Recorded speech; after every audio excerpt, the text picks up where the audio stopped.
Welcome to The Explainer. Today, we're digging into a really fascinating puzzle from an investor's point of view, the French holding company Bolloré SE.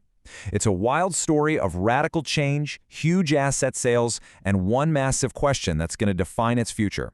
Let's get into it. Okay, so if you just took a quick glance at Bolloré's latest income statement, you'd probably think it was a complete catastrophe. I mean, look at that. Reported revenue just plummeted by over 75%. In the business world, a number like that almost always means one thing: disaster. But then, you flip over to the balance sheet, and the story does a complete 180. A few years ago, this company was carrying over 3 billion euros in debt. Today, they're sitting on a fortress of more than 5 billion euros in pure net cash. So this brings us to the big question, right? How on earth does a company's revenue totally collapse while its bank account just explodes with cash? That is the puzzle we are going to solve today. So first up, to really get this, we have to look at the huge strategic shift that made all of this possible. You could really call it a complete corporate metamorphosis. In just 2 years, the company made 3 absolutely gigantic moves. First, they sold their historic African logistics business for 5.7 billion euros. Then they sold the rest of their global logistics operations for nearly 5 billion more. And to top it all off, they took their huge, complex media holding, Vivendi, and broke it up into 4 separate, easier-to-understand companies. And this slide really paints the picture perfectly. The old Bolloré was a hands-on operator. Think complex structures, tons of debt, and its fate was tied to the whims of global trade. The new Bolloré? It's a pure investment company. It's simpler, it's absolutely flush with cash, and it's focused on just one thing: how to put that capital to work. So with all the old businesses sold off, you gotta ask, what's actually left in the box? If you invest today, what do you own? Let's take a look. Well, the new portfolio is pretty much dominated by one single massive asset. Almost 70% of the company's value comes from its stake in Universal Music Group, the undisputed global leader in music. For an investor, this is a direct pipeline into the long-term, powerful growth of the entire music streaming industry. But it's not just UMG. The rest of the portfolio is this collection of really high-quality businesses. You get Canal Plus, a European pay TV giant that's pushing hard into fast-growing markets in Africa and Asia. You get Havas, a global ad agency. You get a leader in publishing and travel retail. And kind of holding it all together, you have Bolloré Energy, which is this stable, maybe a little boring, but super reliable cash-generating machine. But wait, there's one more piece to this whole thing. And from an investor's perspective, you should probably think of it as a high-risk, high-reward bet. It's basically a speculative call option on some potentially game-changing technology. And that bet is called Blue Solutions. It's Bolloré's venture into solid-state batteries. Now, the technology promises to be safer and way more powerful than the lithium-ion batteries we use today.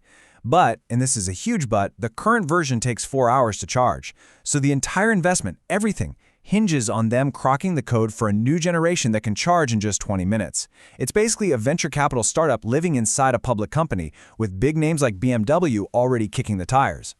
And all of this brings us to the single most defining feature of the new Bolloré, the 5.3 billion euro question of what exactly they're going to do with that enormous pile of cash. Let that number sink in for a second. 5.3 billion euros. That's the company's net cash position. It's a massive war chest that gives management incredible flexibility. But you know what? It also comes with a huge responsibility. The whole investment case from here on out really depends on how they use this money. So what's the plan?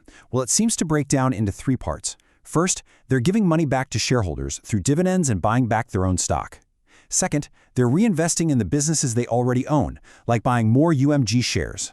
And third, and this is key, they're using the cash to simplify their corporate structure, directly attacking the complexity that's kept their stock price down for years. And that strategy leads us straight to the absolute core of the investment idea here, unlocking what people believe is a ton of hidden value in the company's assets. So here's how analysts look at it. They take the market value of all the public companies Bolloré owns, they add a reasonable estimate for the private businesses, and then, and this is the important part, they add that 5.3 billion euro cash pile. You do all the math, and you get what's called a net asset value, or NAV, of around 6.41 euros per share. Now here's where it gets really interesting for an investor. That intrinsic value is calculated at 641, but the stock is actually trading for much less. That gap is the famous holding company discount. It's the market saying, you're too complicated, we're going to mark you down. The entire investment case rests on betting that management can finally close that gap. But of course, it's never that simple, right? No investment is a sure thing. That discount is there for a reason, and it is absolutely critical for any investor to understand what could go wrong. You have to recognize the headwinds. The number one risk, by far, is that they waste that $5.3 billion war chest on a dumb, value-destroying acquisition. Beyond that, the discount might just stick around. The expansion into Africa brings real political risk, and that whole battery venture, it could totally fail, becoming a zero. These are not small concerns. And honestly, management's own words kind of highlight this double-edged sword.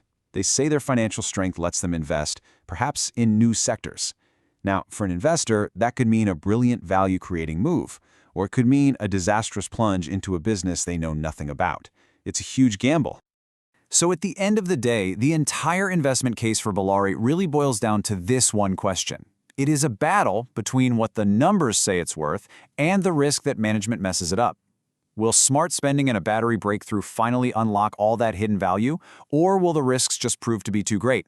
That's the decision facing any potential investor here.